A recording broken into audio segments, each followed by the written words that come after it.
Hi guys, welcome to my channel. मैं हूं आपकी अपनी लॉजिनी। तो आज के वीडियो में मैं आपको एक्सप्लेन करूंगी कि लोन सेटलमेंट होता क्या है, थोड़े आसान शब्दों में। तो लोन सेटलमेंट क्या होता है बेसिकली। मान लीजिए आपने 1 लाख का लोन लिया बैंक से, ठीक है। अब वो आप 50,000 पे कर चुके हो, बस 50,000 बाकी है।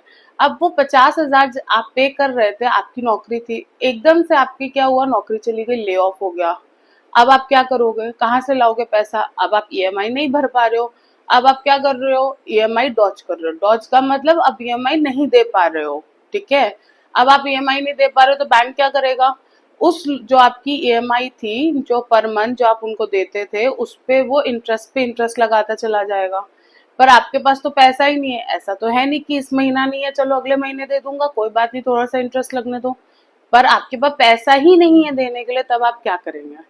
तो लोन सेटलमेंट वही बीच का रास्ता है जिसमें क्या होता है, आप अपने एडवोकेट के थ्रू बैंक को अप्रोच करते हो और उनसे ये कहते हो कि सर, आप उनसे रिक्वेस्ट करते हैं कि सर मेरे पास अब पैसे नहीं है कि मैं लोन आपको, और लोन का जो भी पैसा है वो मैं आपको और दे पाऊं।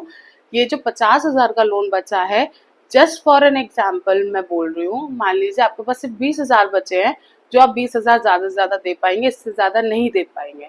तब क्या करोगे, आप एडवोकेट के थ्रू बैंक को अप्रोच करोगे और उनसे कहोगे सर मुझे लोन का सेटलमेंट कराना है, और ये बिल्कुल वैलिड है। आरबीआई खुद कहती है कि लोन सेटलमेंट वैलिड है और लीगल है, आप करा सकते हैं, इंसान खुद भी अप्रोच कर सकता है और बैंक भी लोन सेटलमेंट ऑफर कर सकता है।